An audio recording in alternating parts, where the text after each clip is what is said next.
talk a little bit about you, Andrei. Yeah, no pressure. The master of Instagram. Lol. What you're doing with your Instagram stories? Like, this is like, how did you come up with this idea? Like, where did it start? How did you? It's hard to like pinpoint it a bit. Like, I know the why. It kind of doesn't make sense because like people ask me like, how did you come up with the idea of making story tours? How do you come up with the idea of touring cities and showing it on Instagram? And I was like, literally, I didn't come up with this idea. This wasn't the idea whatsoever. No. The idea was like, I was living in Lund, this tiny place in the south of Sweden, and I was there during the summertime, and it's a student city. During the summer, there's nothing going on. Yeah. And I just had no friends, just moved there and had no one to talk to. And then by that time I had like 2,000 followers on Instagram. So I was like, stories were out there, never used Snapchat. And I was like, I started making fun of Lund. Basically, that's what I was doing. I was like passing by, I was like, can you spot any people? No, me neither. Because after like 9 p.m. there wouldn't be any people on the streets and then I would be like going to the bars and they would always be full. Yeah. It was like, oh yeah, this is where all the people are. Or like, you know, Swedish people like sunbathing. Yeah. That was like their general activity. There were like no people doing anything exciting, but everyone was just like staring at the sun. You know, and it was like, oh, look, Swedes in their natural habitat. You know, it's just like going around and making fun. And then like more and more people that lived in Lund and knew how like tiny and boring and uneventful, not boring, but uneventful it was to live there. They started watching on location, you know, and I always, like, they didn't come to me as followers. They were just watching on location and they were super happy with doing that. But at some point I moved away. I moved to Stockholm. And the moment I moved to Stockholm, I literally talked to the Instagram audience, you know, knowing that there's going to be on the location. And I was like, I'm moving to Stockholm. If you want to keep on following me, then you need to follow me because I won't be on the Lund location. So that's when like my Instagram account just like kind of went up because all the people that were used to watching me make fun of Lund daily on the Lund story or on the Malmö story or whatever, they just came over to my channel because they were like, okay, maybe he's going to do something fun in Stockholm as well. And then But this sort of like, can I ask you like the sort of the way that you're doing it, how you're presenting it, the voice that you use, and that you're focusing on the humor of it and the sort of the parody of. Because the thing is, like, in the beginning was like making fun of everything. Nowadays it's not as much as making fun of things as it is basically putting knowledge out there. So it's like I'm doing those story tours. I'm telling about the history. I'm telling about the I don't know, like what to see, where to go, and then like basically doing like some type of travel show in my own Insta stories. Because in the beginning I had nothing to do and Lund wasn't that interesting. But I would still show around. It's like, oh look, this is the cathedral of that, I don't know what. And people are always like, oh yeah, that's so cool. You know, it's like I never knew that Lund has that, and that. So when I moved to Stockholm, I was like, there's not much to make fun of because it's an actual city. It's like no empty streets, no lack of things to do. There's always events, museums, things to go to. And I was like, there's a lack of something on the internet, and that lack is like of culture. I was like, there are selfies, there's sexuality, there's you know, like hot Instagram models and amazingly Photoshop pictures from everywhere. And then if you look at my feed, there's like overly colorful pictures from everywhere. So I fit into like the Instagram pattern of like making places seem better than they are. But then I was like, how can I actually, you know, like make people, you know, after they watch my stories, how can I make them remember the place and learn something at the end of the day? You know?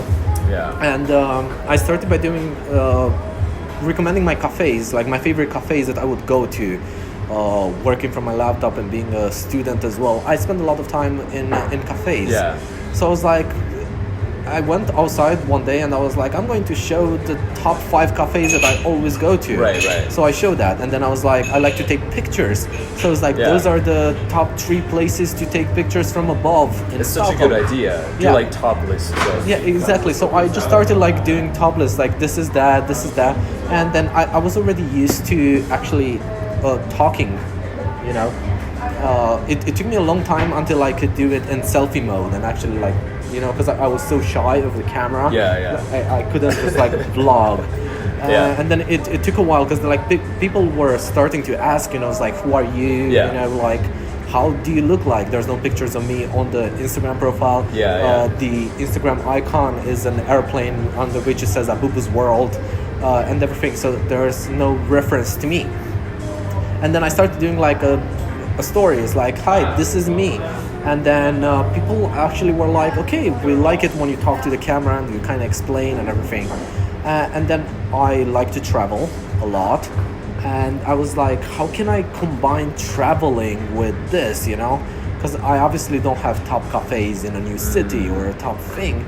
And I used to go on YouTube, and I'm always disappointed. I go on YouTube and I search for things to do in a certain city. And you always get those 10 minutes videos of everything, 10, 20, whatever, like videos, you know, and then they go through so much until... A lot of it's very slow, there's a lot of content, there's things you're not interested in at all, the pace isn't quite right, there's all this information that you're not really... exactly. It's like, get to the point.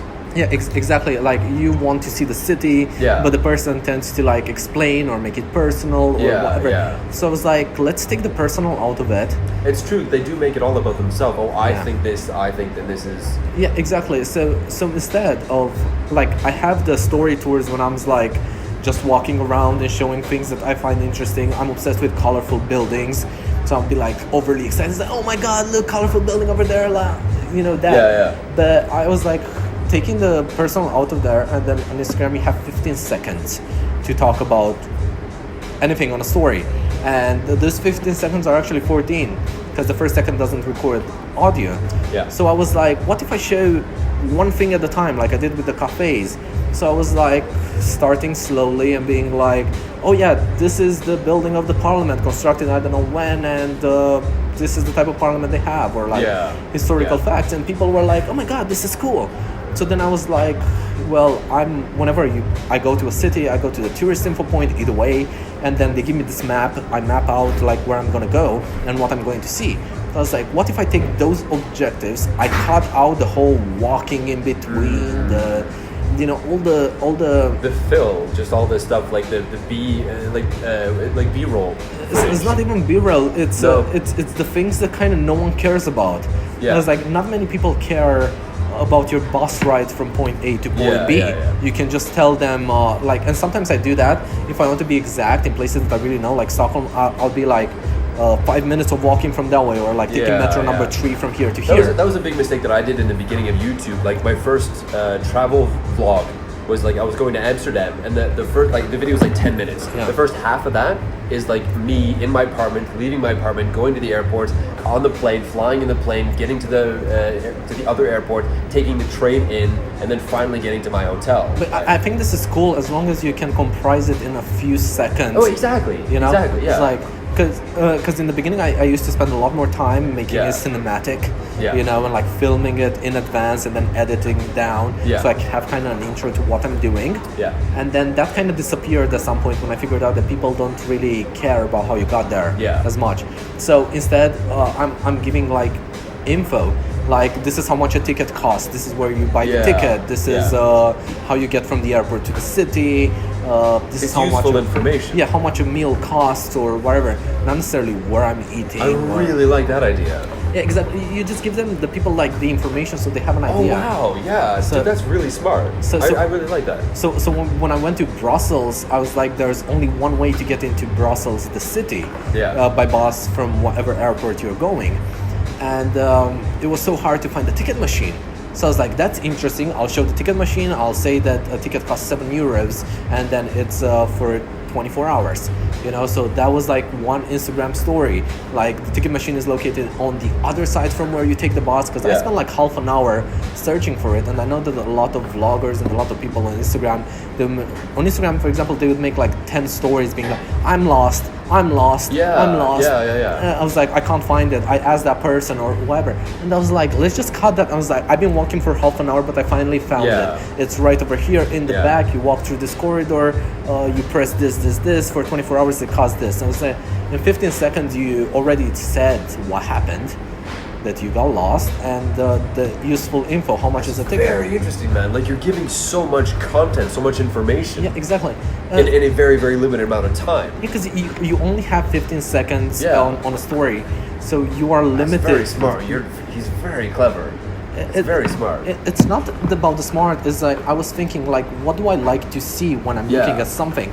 Sure. And I obviously don't like to see the fill-in stuff, like always telling me, telling me about the story and the struggle and the whatever. It's like, all travelers have struggles. Like, I've been traveling to so many countries and so many places, and this is not to brag, but like, there's always struggles, there's always problems, there's always things that go wrong, there's always things that you're amazed about and whatever. But like, people don't care about that. Like, nowadays we live in a world of instant gratification. So people look at something and they want to see, like, okay, that's it.